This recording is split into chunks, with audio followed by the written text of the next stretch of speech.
The death toll rising in the aftermath of that massive winter storm over the weekend. And there are also new concerns tonight about dangerous temperatures that have more than 180 million Americans under alert. Much of the country, meanwhile, digging out after record-setting snow, nearly 2 feet, burying parts of the north. And to the south, destructive ice is the problem. Hundreds of thousands are still without power. And nationwide, airlines are working to get back on schedule after thousands of delays and cancellations as another storm beckons. We'll have a full forecast in just a moment, plus more on the travel situation. But we begin with Tom Hanson in hard-hit Boston. Tom, good evening to you. Hey there, Tony. Good evening to you. Well, the snow is still coming down, but the worst is reportedly over for now. So far, we've received about 19 inches, but with temperatures hovering around 18 degrees and a wind chill that makes it feel like it's about 6 degrees, this snow is not going anywhere, meaning all of those massive piles we've been seeing around the city are here to stay. The work week opened up with a winter wallop. Driving snow followed by a blast of below freezing temperatures is responsible for at least 19 deaths across the country. More snow is in the forecast for parts of New England tonight, where some communities have already seen nearly 2 feet. At Boston Common, we found the snow piled shoulder high and the people working to clear a path through it. It keeps me warm. I don't need a coat on because it's tough work trying to shovel all the snow. The work is keeping you warm. The work is keeping me warm, yeah. New York City ferries are navigating past large ice floes covering the Hudson River, while further north, Coast Guard boats were called in to free a barge frozen in place near Barrytown. And this storm brought one of Boston's top 10 biggest snow days ever. Cold weather advisories and extreme cold warnings are also in effect tonight from North Dakota to Florida. And Nicole Valdes is in Nashville, Tennessee.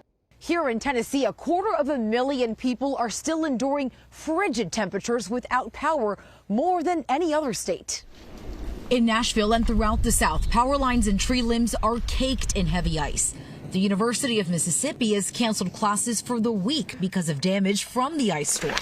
We've met several people who've been trapped in their homes for days, unable to navigate the icy roads. How cold is it in your house right now?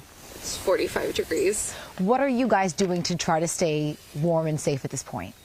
Lots of blankets. We have a ceramic pot and a candle underneath it to try to slightly stay warm. That's pretty much all we have, so.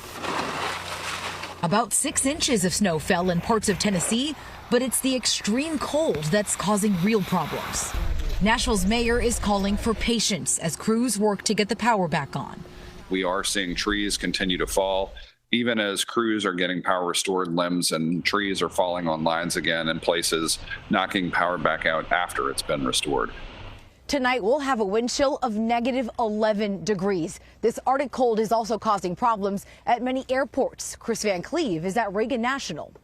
Still plenty of cancellations and most flights are delayed, but planes are moving again. This storm has canceled more than 21,000 flights since Friday, and now investigators are trying to determine if the weather factored into a deadly crash in Maine.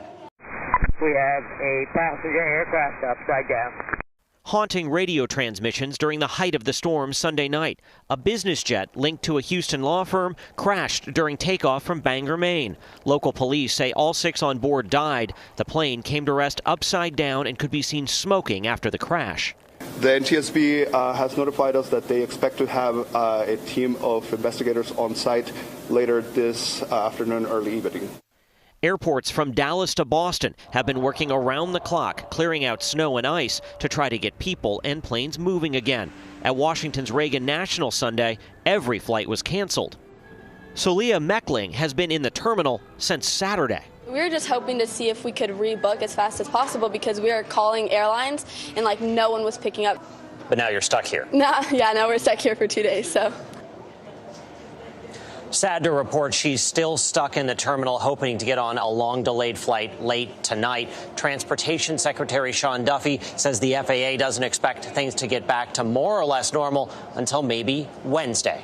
Tony? It's a long time. Kris, thank you very much. CBS News meteorologist Rob Marciano has been tracking the storm from the start, and he joins us now with what's ahead. All right, Rob, what are you looking at?